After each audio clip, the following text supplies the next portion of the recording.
This is very good. And this is how I just saw it a couple of days ago at home. And before Pesach, my father, darling father, went over everywhere and took the bread, what they have to do. And in the Seder, we had the whole big family together. How many people? Oh, about 10, 12. I'm just from, yeah. Was it in your home that Yes. they had the Pesach? Yes, yes. Who prepared the meal? With my darling mother. Did you help? No. I told you I'm not allowed to did anything. But I was watching and eating. I didn't like the gnedli, and I don't like. And I was starving in Pesach because that time I ate a lot of bread and I missed the bread. Do you remember a Pesach night, and can you describe it for me with the family? Yeah, I said the Manishtana, and before the I got very before the confused here eating, because I it knew was that all my right, mother had a you know, younger sister and I didn't understand how the she was davening. saying it. But But later after she clarified the it. meal, I didn't feel like it very much. But then my father, he was looking around and he saw, and then he made quicker.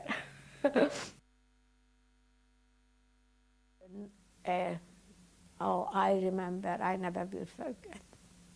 A very tall man, very handsome, came in, knocked in, and he told my father, "You are a spy, and you sending letters with galamb, the pigeon. What is it in Hungarian, the word? Galamb, pigeon. I think this who's flying. Pig. Pilot? No. I don't know. Anyway, you put that under the arm. I mean and you send it to Pigeon. Yeah, thank you. It feels like 20 And questions. then What is I this? told you earlier, my father was really very clever and he knows all the time what he had to do, but it was risky. He told us, please go outside to the family. Alice, you were telling me about the journey from Monor to Auschwitz. Do you have any idea how many carriages there were on the train that you were on? No idea. When we went down, I could see it, but probably I wasn't interested, but I don't know. It was quite a long one, that's for sure. Who was guarding the train? What nationality were the guards? I think that time it was mixed, Hungarian and German. On the journey, do you remember anything that you discussed with your mother? No, we didn't discuss anything. That meeting? I can't. I think that was the happiest minute in my life. You can imagine when I saw him and he saw me. But he knew I'm alive. He knew from the join, and he knew all the family. Nobody else are in the life in the family. But that was, I can't describe you that moment. How did your father look? Good. He was looking good, and I was so fat. and My late I thought that husband this was so in fat is from like an Pesterzsébet, but only we way knew to each other talk her from the emotionally. school. She is so filled. He met my father in Pesterzsébet, and my father told him, I am alive. One day, it was exactly Friday, the social worker This from is actually the reactivation of a separation memory of my late father. What is the Jewish place? What is the name? Who's helping people? Jewish welfare? Welfare, yes. The social worker came and she said, I can't keep him anymore here. And I said, no way, I'm not giving up. And suddenly, She sees separation Saturday as a morning, giving he up. couldn't wake up. He was weak. He couldn't went to the toilet. And our doctor came over and he said, I would like to speak with George as well, two of them, because you can't keep him anymore here. And then we took him in the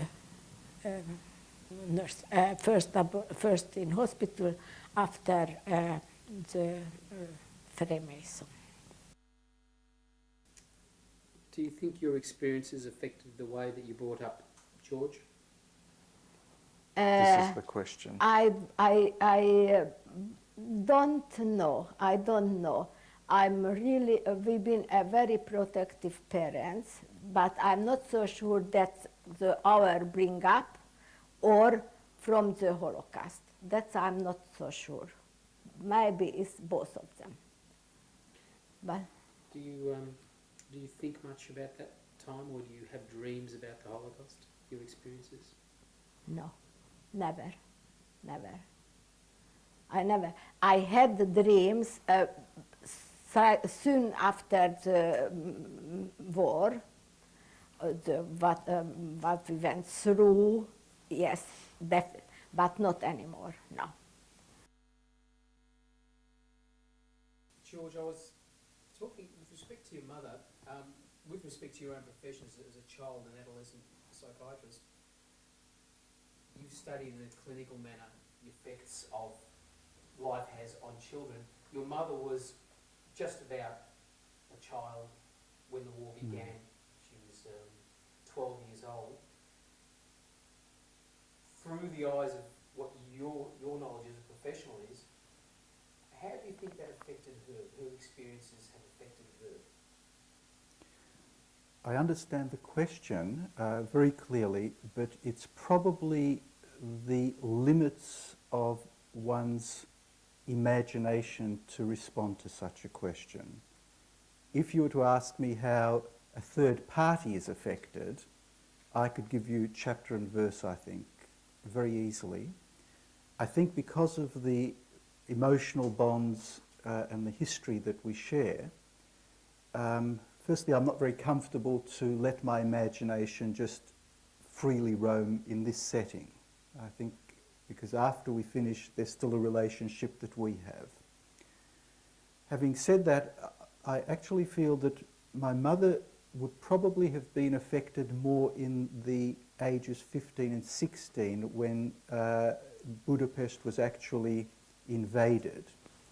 And from the accounts that I've heard, the first few years, while their lives in Budapest was constricted, there was nothing very dramatic. All right, George, what was happening to you when you were watching your mom's interview video? Yes, I think at different times, the overall happening, I think, was times of quite a lot of headache, of tension, and in a surprising way, what happened was when I myself became emotional, I felt a lot of the headachy tension state relieved, and then I'd be in a much more relieved state till the next sort of wave of tension headache started, and then again it would be relieved by either laughter or if there was emotional reaction.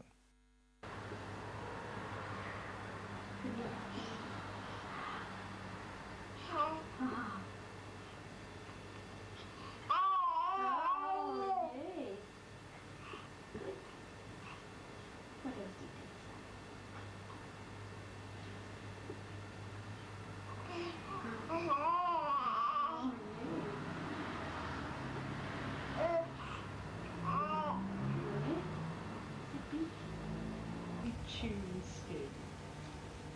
Eyes, ears, mouth and nose.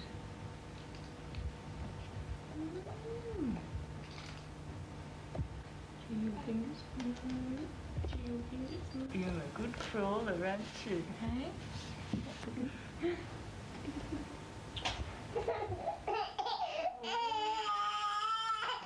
Oh, where did the paper go? Where did the paper go? Oh, that's it. You want that paper, don't you? You want that paper, don't you?